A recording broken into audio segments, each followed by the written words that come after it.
Hey, what's up guys? I'm Cliff Bleszinski and I'm design director here at Epic Games, and you're about to see exclusive and never before seen footage of Gears of War 2's multiplayer. Now, the first Gears was a success online, everybody plays it, they're still playing it, but we wanted to really take the game to the next level, and we have many more new multiplayer modes, we have new characters, we have new arenas, new execution moves. It's really a whole new game, and I think you're really going to like it, so let's check it out.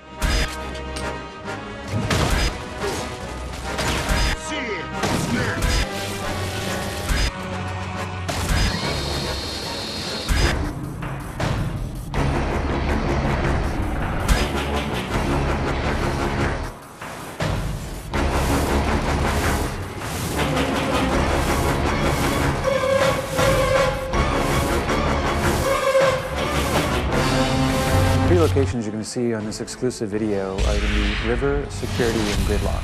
And so the thing that's really interesting about them is that two of them are brand new, and one is a reimagining of the Gears 1 map, Gridlock, which is sort of the baseline for all Gears maps. River is based on a single-player location that people get to see in Gears 2 called Landdown, where they actually go to deploy all the Gears to the underground. It's a sort of snowy, wintry hamlet. It's a beautiful setting where there's beautiful violence as well. The final location is a map called Security, which is a mysterious COG outpost with laser fences and laser turrets, in which players have to deactivate said turrets and lasers in order to acquire some of the bigger, better weapons. It's visually compelling, and I think it represents a nice cross-section of the multiplayer experience of Gears 2.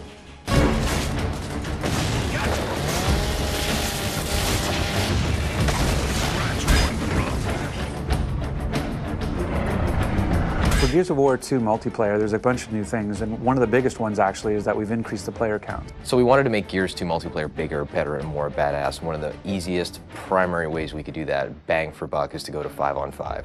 Right now it really feels like a really good number of 10 players in the battlefield taking one another out, and it really kind of rounds things out nicely. We really want to make sure that whatever multiplayer mode we do is true to sort of the Gears vibe, that Gears universe version. So capture the flag. Imagine you had a flag, but the flag is a living person and armed with a shotgun and defending itself. So you actually are playing capture the flag with a flag that could kill you. And so you have to go and you have to basically capture the flag by downing him and picking him up as a meat shield, and then you have to drag him back to this location to score a point. So it's capture the flag, but done Gear style. So another mode that we're showing is, again, sort of a reimagining of a known style, which is the Wingman, where it's you and a partner playing against everybody else. We used to call it 2v2, v2, v2, v2. The fact that Gears is really all about co-op, it didn't feel right to have this sort of just last man standing kind of gameplay. It didn't resonate in our world. So when we looked at how we'd want to have that kind of gameplay, it really felt more like it had to be sort of a co-op experience. The third mode that you'll get to see in this exclusive video is something we call Guardian. And really what it is, it's Assassination 2.0, where Assassination was a mode we had in Gears 1, and that we actually fixed it or tweaked it a little bit in a title update to try to make it more fun. And we added the restriction that you had to execute the leader to kind of add to the assassination field. But even then we felt like we could do more and said, what if the leader was the reason you're able to respawn? So as long as the leader is alive, your teammates can respawn, but as soon as the leader dies, then it's basically like Warzone. As soon as you die, you're out. By just making that simple little change, we were able to kind of create this whole new sort of feel to Guardian.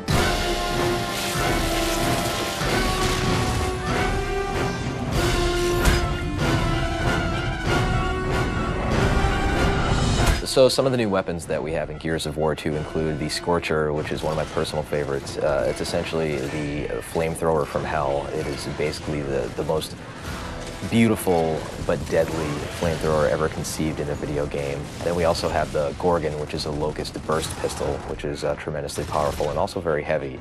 And then we also have a shield that players can wield, and they can carry that around and deploy that. You can actually carry the shield with the burst pistol and kind of use that as like a 1-2 punch. And then we have a poison grenade that players can use for area of denial in order to kind of throw this nasty, noxious cloud out. So in Gears of War 1, we had the ability of using a grenade for grenade tagging. So we found that it would be more interesting to actually take that idea of grenade tagging an opponent and actually apply it to the environment. So now you can actually take any of our 3 grenades, the poison grenade, the smoke grenade, or the frag grenade, and you can actually attach it to a wall.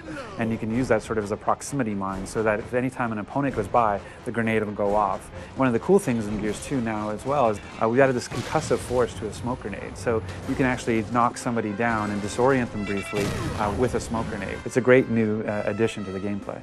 One of the features of Gears of War 2 is this idea of portable cover. We have it both in the shield that you get to carry, The idea of the meat shield, a feature that sort of led to Meat Flag, this idea of being able to hold somebody as a captive and defend yourself while they block the shots for you. One of the big things about Gears 2 is just not just relying on a static cover that's already placed in the world, but being able to carry cover with you and move with cover as it moves through the level. So in the first Gears, the chainsaw, the Lancer, was a wonderful weapon, and players would cut each other up and had a great time doing it. But we never really got into the whole idea of if two players came at each other with a chainsaw, what would happen. It was essentially random who won. And now we're answering that question in the sequel, whereas players will lock onto each other and engage in this life or death struggle with sparks flying and the light flickering, and they're grunting and they're pushing, and players are mashing the button, and within 3 seconds one player will wind up winning and cutting the other guy in half. And it's this tremendously memorable moment to see these two soldiers, these two huge warriors, dueling on the battlefield with these weapons.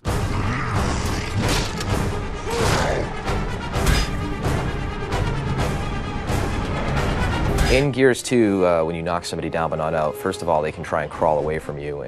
But if you do happen to get a hold of your enemy, you can first take them hostage, which is called meatbagging them, so you're kind of holding them as a human hostage, human shield.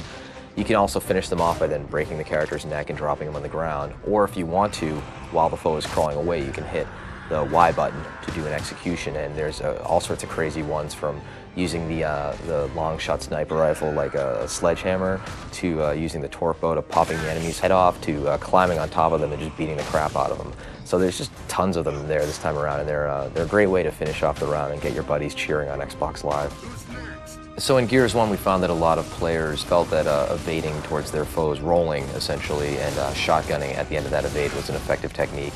And that really wasn't the game that we envisioned. So we hooked in this idea of stopping power, whereas players get shot and they actually will slow down progressively with more bullets, so that players can no longer just run blindly at each other, gladiator style. They actually have to be a little bit more tricky and use the cover system and flank and deal with suppressing fire from their buddies in order to really earn their kills this time around.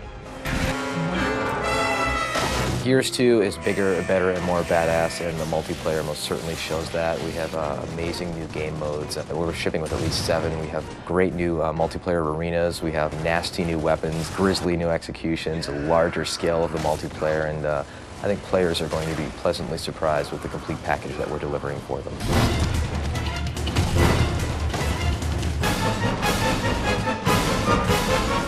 Thanks for checking out this exclusive look at Gears of War 2's new multiplayer features. Looking forward to seeing you guys this winter on Xbox Live.